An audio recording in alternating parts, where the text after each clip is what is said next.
Welcome to the Rated Gen Z show. Megumi, who I haven't seen in like a year.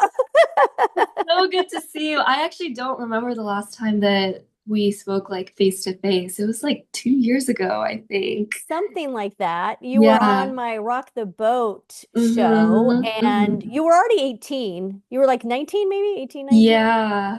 So, but I didn't have this podcast yet. And Right, so right. now that I have this one that's geared just, 18 to 26-year-olds, Uh-huh. and I saw you on Instagram, I was like, I am reaching out to you. Like, I did it right in that moment. And I said, you got to be on my podcast. No, oh my gosh, it was such a cute surprise. It made my day, honestly. Oh, no, Thank you. no. I appreciate that. And then last time we spoke, you had really short hair. Are those Yes. extensions or did your hair grow really fast like No, mine? my hair grew really fast. Both of ours, I think we both had like Yes. short hair, maybe. Yes. Oh my gosh. Well, it's okay. New era for us. Yes. So we have to catch up. I know hmm that you're still doing like your initiative with athletes and kind of body positivity and everything. So I want to hear the latest on everything. So for those that have yet to meet you through Rock the Boat, I'll let you just take it over and give yourself the introduction. Yeah. So, hi, I'm Megumi. I am a student athlete at Northwestern University in Chicago, Illinois, and I am a senior now, actually, on the fencing team there. I know it's crazy. And I do a lot of like body positivity stuff, and I still do. And I advocate especially for people in athletics of all body types and body conditions. And I think since we met, I have really kind of expanded my scope of what I advocate for. So in the past, I have been really focused on people's like body images and just honestly pitching to the everyday people like myself. But the more that I have interacted with my Chicago community, the more I've realized that there is so much more possibility for athletic achievement and success out there. Okay. So I had the pleasure of working with the Evanston Special Olympics, and I taught a little bit of fencing at this one initiative that we did in collaboration with them. And we were speaking with the Special Olympic athletes, and what I realized is that a lot of them have been succeeding within the Special Olympics sport for many, many years, and they have won medals. I met a gold medalist in weightlifting, and they were all extremely proud and excited to talk about what they were doing. And I thought that this is such a, I think, um, underrepresented part of the Chicago community that I had no idea about until I was able to interact with them just by chance. And so that has been a really illuminating moment for me where I realized that yes, there's the everyday people and what they're how they perceive their own bodies, but the way that we perceive our bodies and the success that comes from it extends not just to us, but to people who may have disabilities, and they can succeed in their own rights and their amazing careers as well. So that was a really awesome experience for me. Oh, wow. Yeah. That is incredible. I think we sometimes do kind of miss out on a lot that's like happening in our worlds. And hmm I think that's where kind of, I guess your generation, I feel like you guys need to kind of be a little bit more present, like, and hmm be intentional about it, right? We're so used to being on our phones that a lot of times that we miss what's around us. So I love hmm that you were given kind of an opportunity to Yeah. see that. Yes, absolutely. And I think that, it kind of gives credence to the good parts of everything that's going on in the world right now because, we can kind of focus on the doom and gloom of, oh, well, our society isn't well adapted to serve the needs of disabled individuals. But at the same time, there are spaces where they thrive and they have goals and success. And they're able to be illuminated on a really big national stage. It's just we need to realize that it's not all just doom and gloom and they're kind of sectioned off in their own world. They're a part of our world and we interact with them on a daily basis. And we're all one, community and Yeah. we function like one. So yeah. So what are you doing with them exactly? So, well, the first demo that I was able to do was just I worked with them to do fencing, and in the past I've also worked with disabled athletes online. It would just be like a workout class, I would say. Hmm. And we would just do workouts together, and we would all just enjoy doing athletics together. And it was a really nice opportunity to be able to find a common ground of just moving our bodies and being happy with our achievement for the day. It's a nice feeling to get a workout in the day and be able to have a community, and I think that spurred from like the COVID crisis where everybody was at home isolated. And so doing a Zoom, just like get together and speaking with a lot of people was super fun. So that was a really cool experience for me as well. Yeah. So, this being your senior year, Mhm. do you have an idea of like what you're gonna do for graduating? Yeah, so I really want to go to law school. That is my biggest Okay. hope and dream right now. But I will say it's difficult. I feel like, senior year, it's been 3 years, such a really like a fast process, and I haven't really even had time to catch up with myself. But I think going into the world, I really do want to, whatever work that I go into, I really do want to still be an advocate. Mhm. So I want to kind of be able to combine my passion for advocacy and also the work that I've been doing so far as an athlete as well. So, even though I will be letting go of fencing in a year or so, I still want it to inform a part of myself where I believe that everybody should have access to athletics and physical education and should feel good about it. So, No, absolutely. yeah. Yeah, that's great. But law school, yeah, that's something that I am discovering with your generation Yeah. is that it's just becoming more and more competitive to get Hmm. into just not only, undergrad, but Hmm. graduate.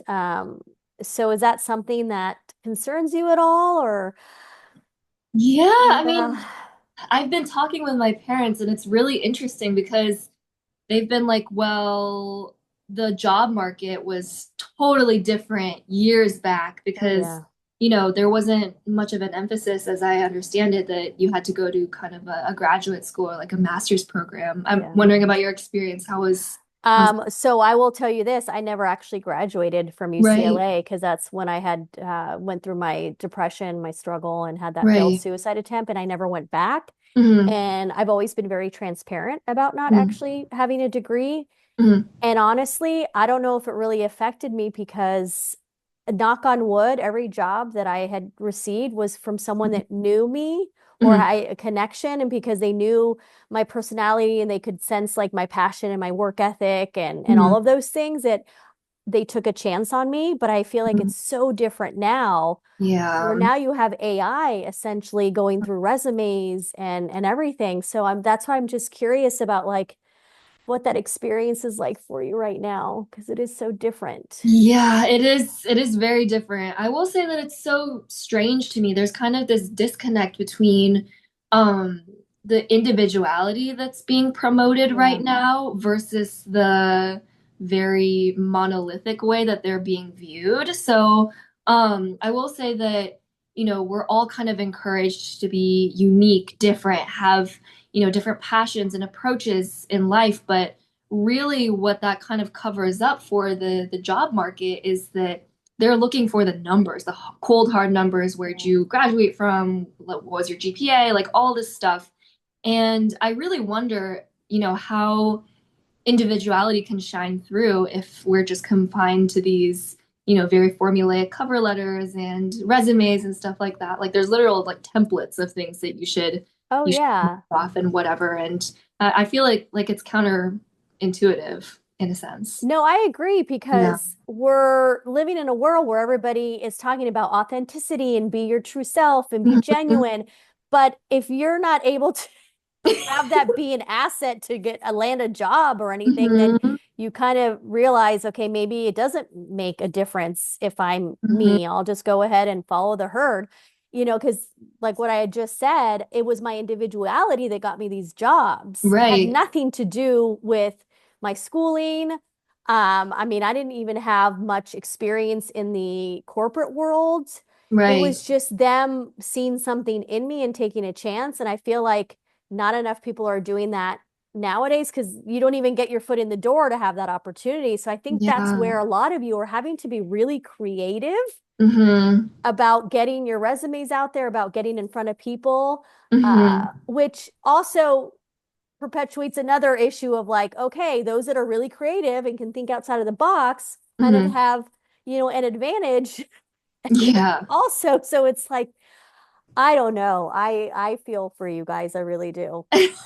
Yeah, I'm absolutely. sorry. I mean, it's hard. It's a tough world out there, and like you just mentioned, there's like you said, you got jobs just meeting people, and they knew you and everything. And I think that that is something that is becoming a little bit lost in the job Mhm. market right now, and as everybody's going off and finding internships and stuff like that.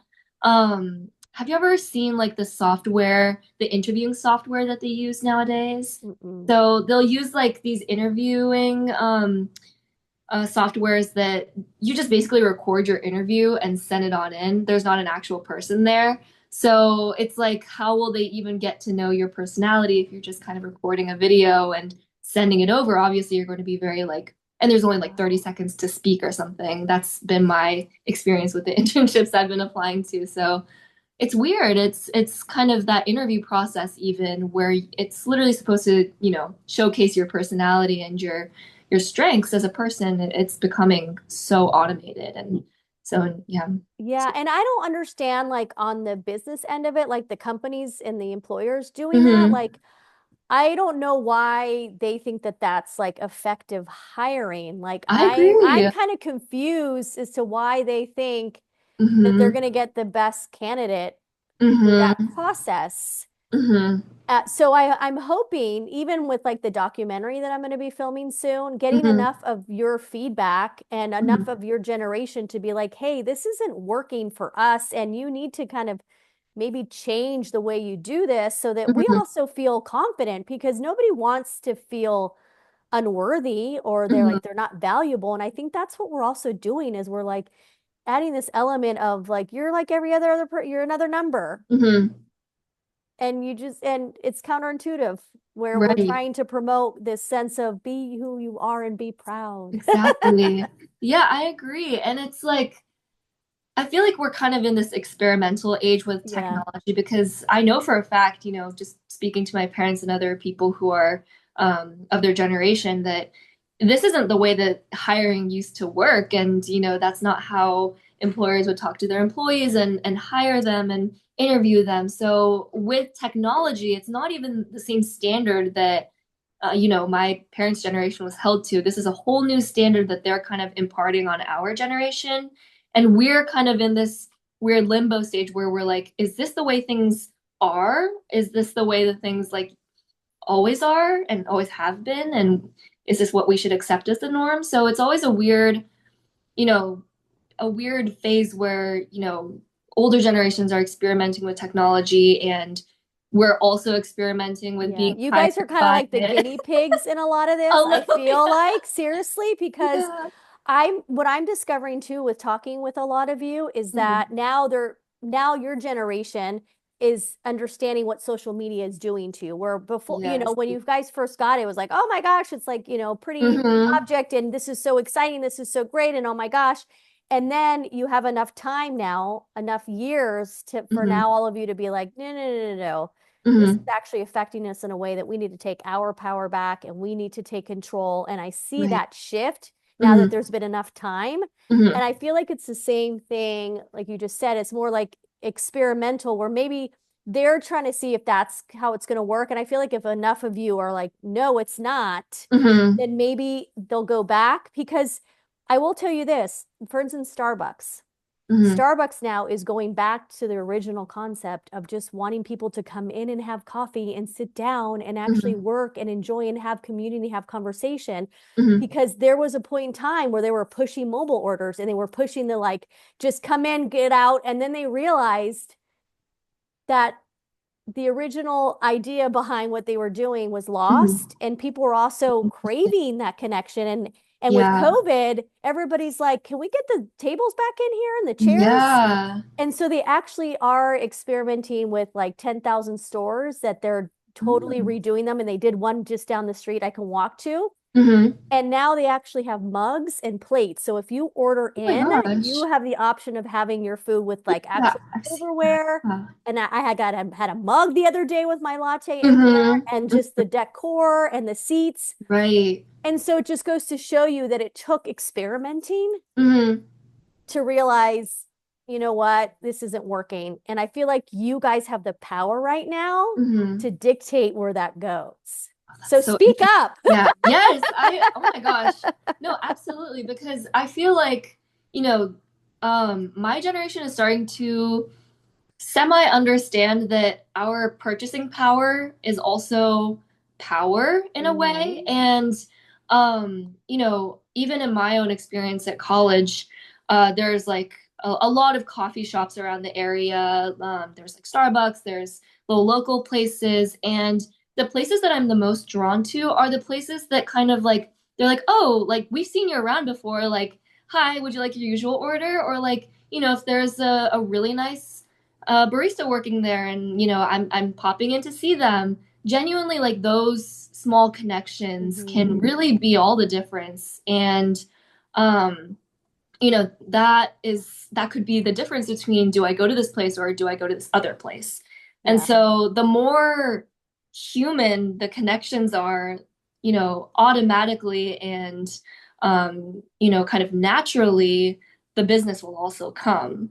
So No, it's intuitively, true. that's so strange to me that, businesses are taking the human out of the human-made business. It's very strange to me.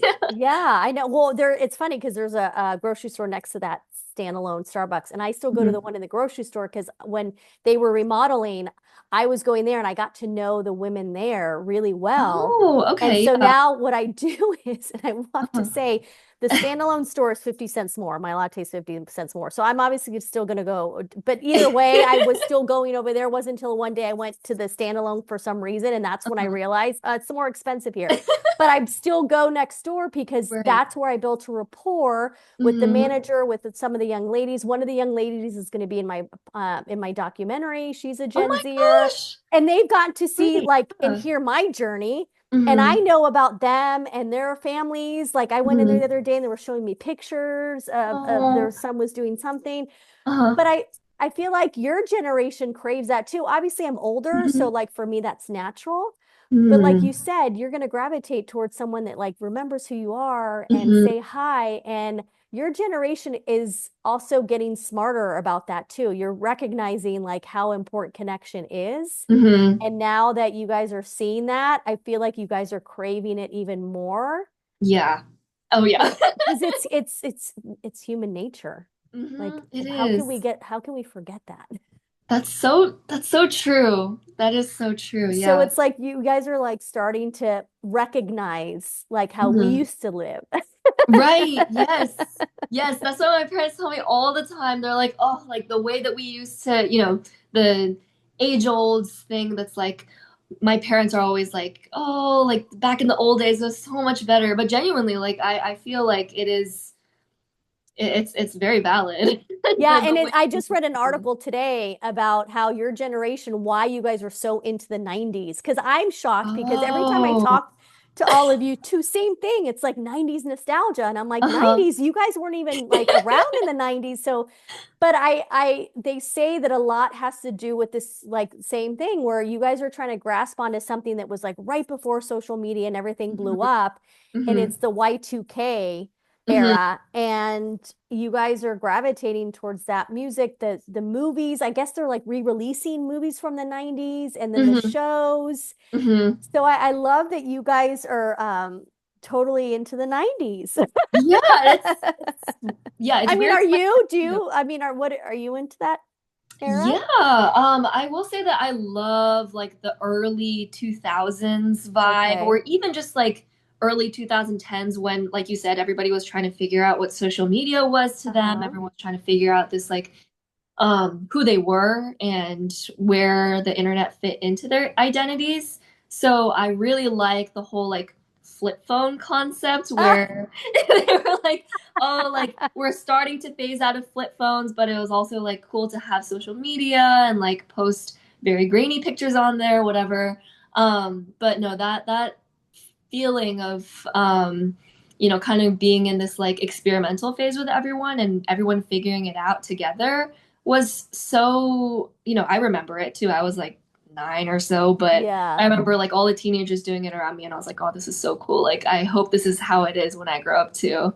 So, Yeah. Well, I'm actually gonna write that down because I like how you said that. Like it's like an experimental phase. hmm And I hmm feel like now that I'm like hearing you, I'm like, no, I feel like that is what's kind of happening with yeah, your generation. Because right. Gen Alpha, they're younger, they're already gonna have it kind of figured out a little bit hmm better. hmm But in your case, yeah, that's something I'm gonna address in my documentary. So thank you. Yes, of course. No, thank you. No, it's crazy how many topics and how many issues you guys really do have to deal with and tackle. Like now that I'm thinking about it and with like research for this film and having my own kids that are Gen Zers, I really have so much empathy for you guys and a lot of respect because you guys are still pushing through and figuring out ways to be able to succeed, Hmm. ways to not let it get you down, ways to not just like roll over and be like, all right, this sucks. Like you said, there's a lot of Hmm. doom and gloom, but I'm seeing you guys being like, no, we're going to continue to have hope. We're going to continue to advocate. We're going to Hmm. continue to like give back.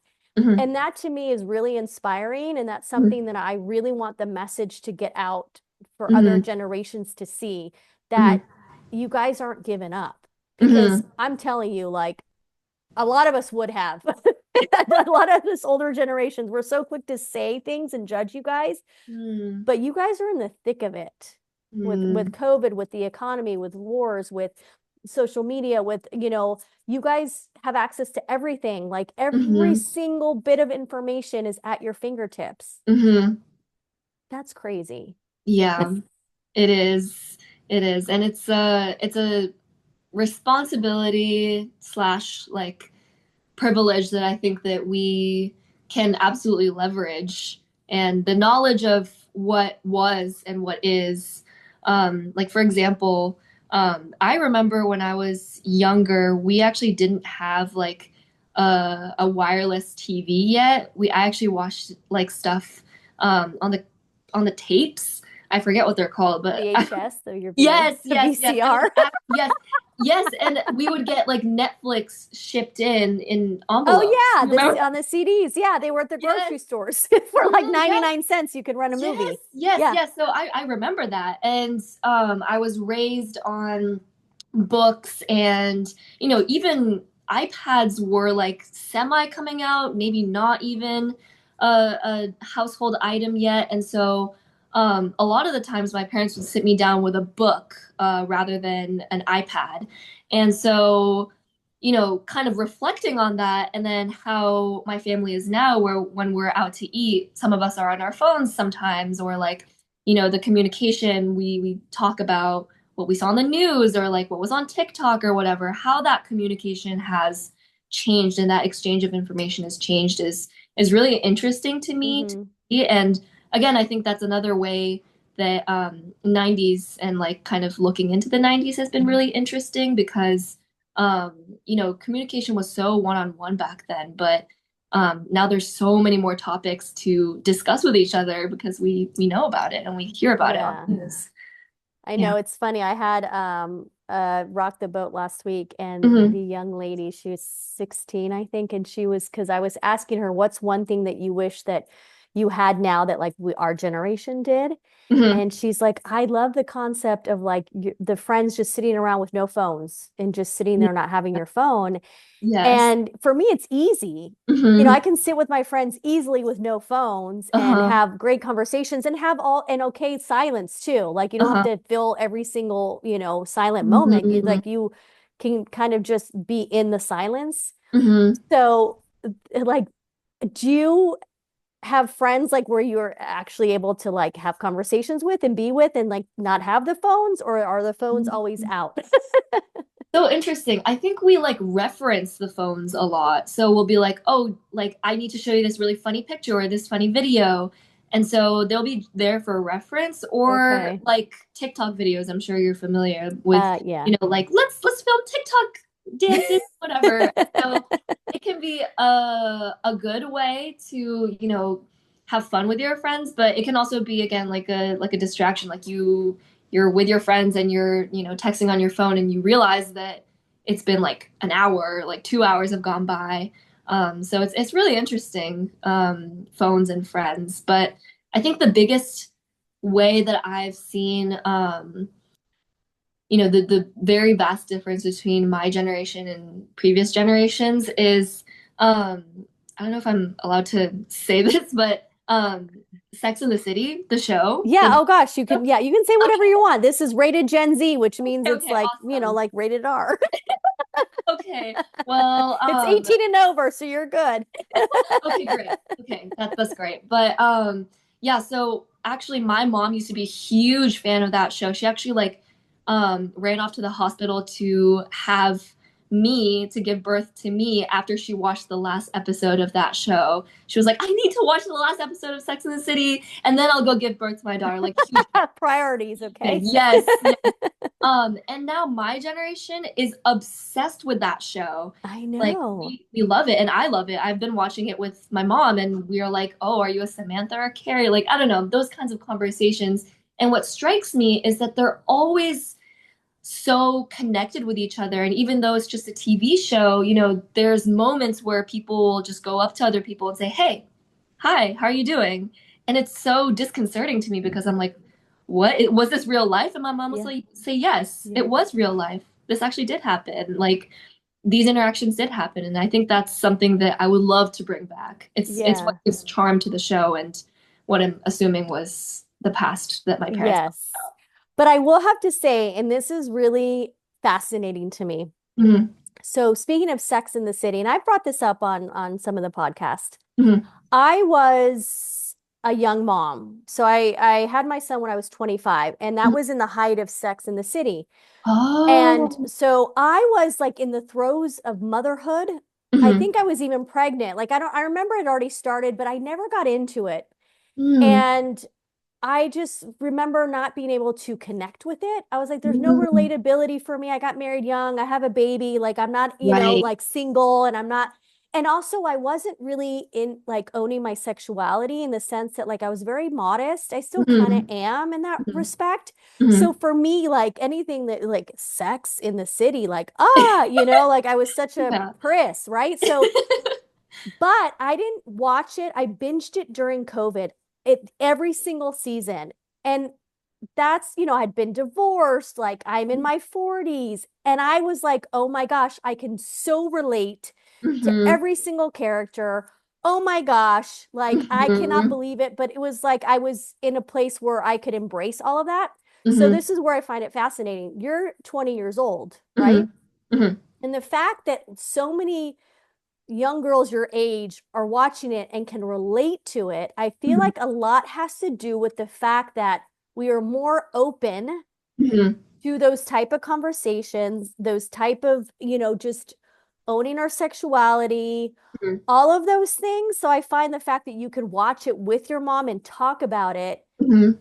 is something I never would have been able to do at Hmm. age 20 with my mom, because Oh, that was like a different, even a more of a generation of like, you don't talk about these things, right. and like, oh my gosh, and this woman's having sex with like multiple, men and this and that. Hmm. Um, so I think that's another difference now with these generations, because you have access to everything. You're kind of desensitized to things that for us were like, Hmm. Blasphemy. Right. Yeah, because the same thing with my Yeah. daughter. Like my daughter's 21 and we watched Euphoria together. Oh, okay. We Yeah. watched what was it? 13 Reasons Why. Like things that are really it's like, intense topics and subjects, Hmm. but when we watch them, just like you and your mom, like we have conversations that opens up dialogue Hmm. in a way where like I'm grateful to have that dialogue with my daughter. Hmm. So I feel like that is a plus. Yeah, absolutely. And that's the beautiful part of media, I think, and art that's created on the media. So I think that when I'm watching shows like Sex and the City or even shows that are created now, um, I am instantly drawn to the things that are timeless. Mm. So the themes that are timeless, the things that capture human nature that will never ever change no matter what happens, no matter what inventions come out, whatever. So for example, a modern example would be like Abbott Elementary. I'm not sure if you are aware of. It's a comedy Yes, series, yes. right? Like in the Mhm. school. Yes, yes. Yeah, okay. It's Yeah. about a school, and there's teachers. They're ranging from young to old. And my mom and I love that show. And she said the themes from that show are prevalent now. They were prevalent before. They'll always be. And I think that is the beauty of media and technology is that we can kind of preserve these shows and these kind of slices of life, beyond the generation. So even Abbott Elementary, it's something that's streaming right now, will be preserved years from now. And maybe I'll be talking about that with my kid in the future. So it's just beautiful to think about, technology and all the things that come from it as good things that keep an archive, a cultural archive of things that we can talk about, you know, past, present, and future. So Yeah, because Gen Z at some point is going to be like the antiquated generation where the yeah. generations to come, like if you have kids, they're going to be like, oh my God, mom, I can't believe that you experienced that. So it's like, that's where we have to at least try to be as present and try to appreciate that you happen to be born in this era. I happen to be Mhm. born in the 70s and grew up in the Mhm. 80s, like we have zero control over that. So Mhm. might as well Yes. embrace it. And Hmm. so that we can, down the road have like Hmm. that really fun nostalgia around Right. it, like it Yeah. it can seem a little daunting and a little tough, but I feel like at the same time, those were the cards that we were dealt. Hmm. So might as well, yeah, make the best of it. Absolutely. And I And feel like you are. I try. But yeah, no, I think there's a through line in every through every generation of human nature, and that human nature is not always pretty. It's also jealousy, it's pettiness, Yeah. it's rivalry, it's loss, and it's something that we can all commonly talk about. And I think that the more that we focus on how technology and knowledge of such technology like divides us, the less that we focus on that very human, through line that connects all of us. And so I feel like the more we can use technology and all the cool things that are being invented right now to connect all of us and kind of show how human we all are, the Hmm. more we'll all be able to understand each other and have better dialogue with each other. Yeah. I Yeah. love that. And I feel like that's a perfect way to end the podcast because it's already been over a half hour. Oh my gosh. Oh my God. Time Yeah, flies. I know. I mean, that's what's been so great about this is I've been able to have such incredible conversations with all of you. And so that's what I'm trying to show other generations of like, listen, it's not that difficult to be able to connect with our youth. Like you just have Right. to be willing to listen and pay attention. And there's so much commonality, like Mhm. a lot of my inner child comes out with all of you Oh, and, there's so many adults that have kind of suppressed that inner child. They feel right. like they have to be these adults that can never have fun or be lighthearted or childish. And like I'm trying to kind of set an example to people like you can still be a mature adult, Mhm. responsible, all of those things, but you can also tap into that inner child. And you guys are helping me tap into that in ways that I feel like I never would have if it weren't for Oh, having these conversations with all of you in this podcast. So mm. I'm incredibly grateful. And I'm so glad we reconnected. Yes, me too. Oh my gosh. And we're very grateful. I speak for all the young people, but I'm so grateful that there's someone like you that is doing all the amazing work that you are. And thank you for connecting with me and having these awesome conversations with me. Yeah, So, we'll have to continue having them oh yes, of course. because you're such a wonderful person just in general. And then I just, just having conversations with you have just been great. So even Yeah. though they have, a few of them, but hey, they've been memorable. So Yeah. thank you. Yes, of course. Thank you. Oh my God. And we'll talk soon. Okay, yes. All right. Bye. Bye.